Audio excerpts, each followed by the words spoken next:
Le plaisir m'échoit, au nom de Monsieur le ministre de l'enseignement préuniversitaire et de l'alphabétisation, M. Jean-Paul Sédi, de prononcer le discours d'ouverture du présent atelier de formation des gestionnaires des ressources financières et matérielles de nos structures déconcentrées, maillon important de respect de l'orthodoxie financière en matière de gestion des affaires publiques. Celle-ci se déroule au moment où le département a procédé à la nomination des nouveaux gestionnaires des ressources financières et matérielles dans les dites structures. En effet, la politique du gouvernement en matière d'éducation et de formation est basée sur le programme décennal de l'éducation en Guinée, communément appelé le PRODEC, qui couvre la période 2020-2029.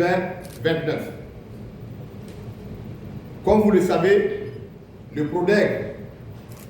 qui signifie le programme décennal de l'éducation, repose sur 6 axes prioritaires, à savoir accès équitable à l'enseignement général,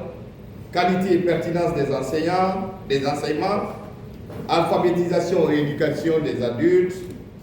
extension et réforme de l'enseignement technique et de la formation professionnelle, réforme de l'enseignement supérieur et de la recherche scientifique et gouvernance et pilotage du système éducatif.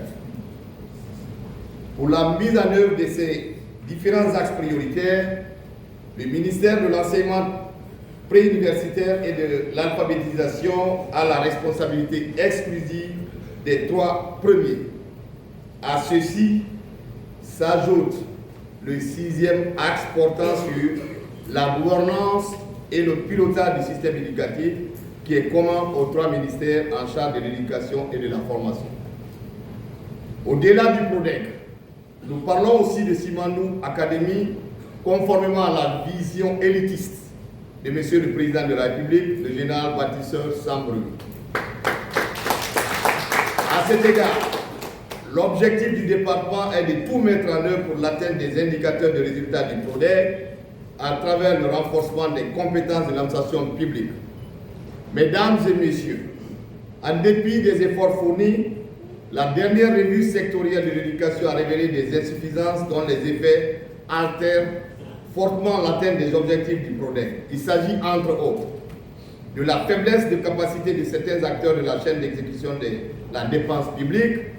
liée à la non-maîtrise des textes législatifs et réglementaires, en particulier au niveau déconcentré, du faible niveau de collaboration et de dialogue entre les différents acteurs impliqués dans le processus de gestion des dépenses, tant au niveau central que déconcentré, de la lourdeur administrative dans les circuits de l'exécution de la dépense en public.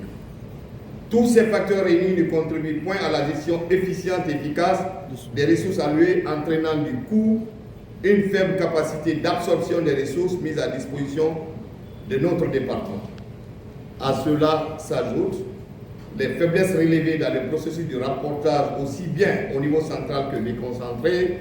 en raison du non-respect du canevas du calendrier de production des rapports financiers liés au retard dans la remontée des situations d'exécution des délégations de crédit.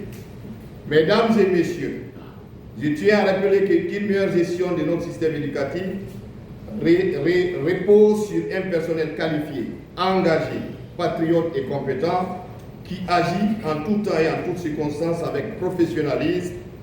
aussi bien au niveau central que déconcentré. Pour ce faire, il est indispensable de renforcer les capacités des cadres à tous les niveaux sur les pratiques de bonne gestion, promouvoir la culture de l'évaluation et la performance, ainsi que la réédition des comptes. C'est pourquoi l'une de nos priorités porte sur le renforcement du capital humain du personnel du ministère de l'enseignement préuniversitaire et de l'alphabétisation, dont le ministre Jean-Paul Sédi a l'ainsi honneur de diriger en cette phase de refondation de l'État, prônée par son excellent le général Mamadi Doumbouya, président de la République, chef de l'État. C'est dans ce cadre que s'inscrit ce présent atelier de formation des gestionnaires des ressources financières et matérielles, des services déconcentrés,